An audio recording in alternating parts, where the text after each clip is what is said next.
For the second time in the past 3 years, the Boston Celtics are back in the NBA Finals. And the biggest talking point is it's a fraudulent run. They benefited from a lot of different injuries. Jimmy Butler was out. You also didn't have Terry Rozier in that series for Miami. Then you go to the second round, and then Donovan Mitchell gets hurt midway through the series.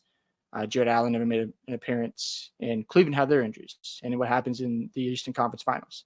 Well, Tyrese Halliburton, the point guard that runs the system for Indiana, he gets hurt after game two, and Boston sweeps them. Now, as a Celtics fan, I've been very consistent. If they don't win the finals, then this is a disaster, in my opinion.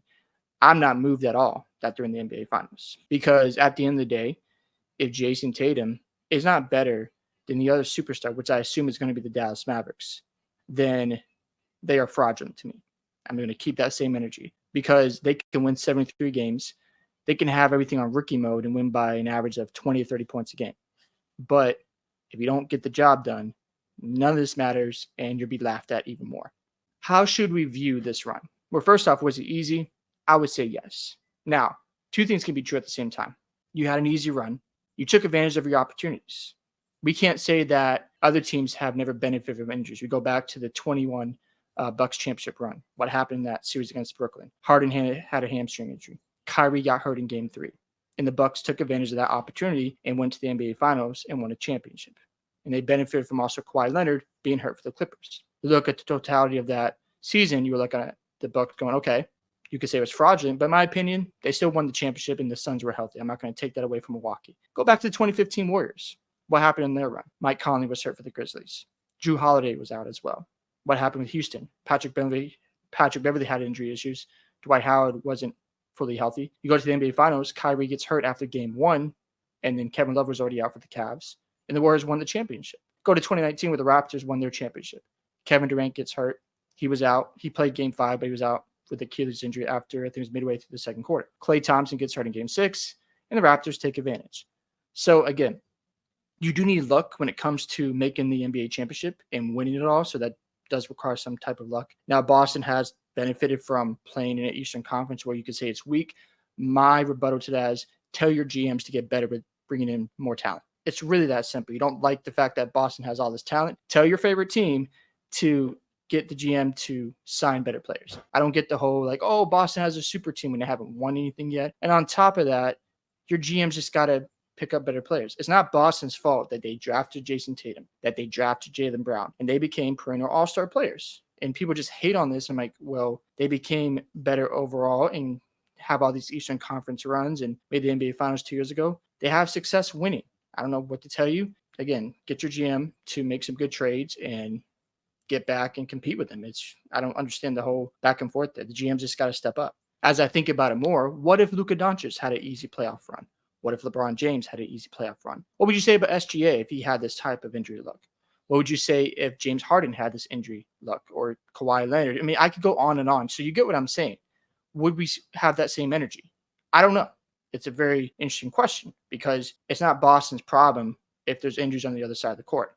They can't control that. They won 64 games. They put themselves in position to have home court throughout the playoffs. That is not their problem. And they also didn't have Porzingis since game 4 of the Heat and Celtics series.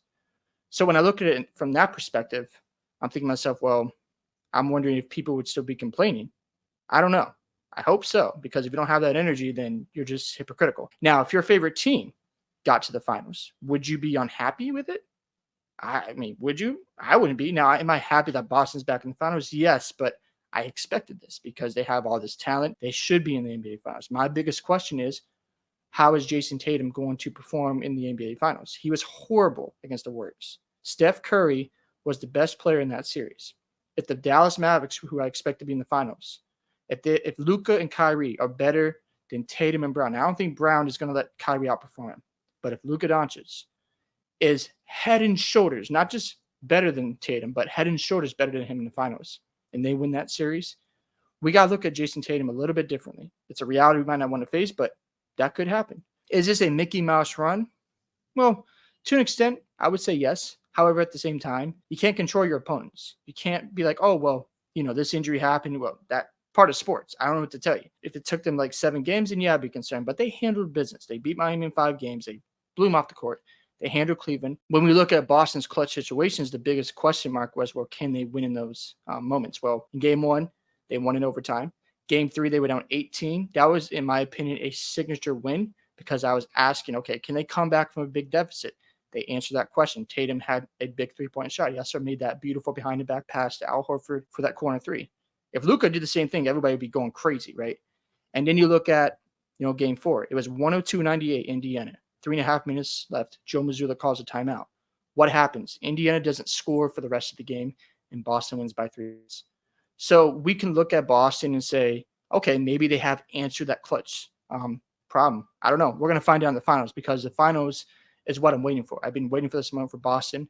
Show me it. I want to be proven wrong, and I will admit if Boston does win the championship, I will come up here and say I was completely wrong about my team.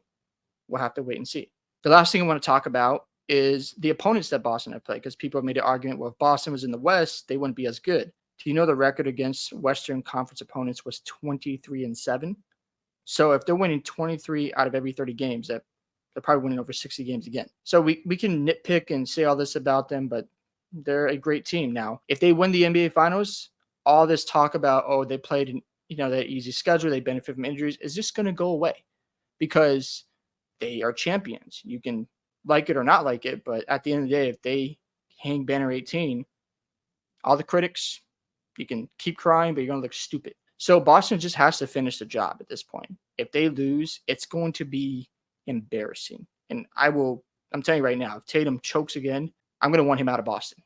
It's really that simple because I can't keep watching a guy freeze up in the NBA Finals and call him the best player on the team. I don't like the idea of splitting Jaylen Brown and Jason Tatum. I don't like that narrative going on. I think it's really dumb. We should just appreciate how good they are. That would be nice, but narratives are narratives, and that's what it's going to be. Again, is this a lucky run? I don't want to say luck. Boston took advantage of the opportunities in front of them. We'll just see how they, respond when it comes to NBA Finals, and if they've learned anything from their last experience, and hopefully they don't attempt too many threes when the games are close because these games will not be blowouts. They're going to be tight, and Boston's going to have to execute.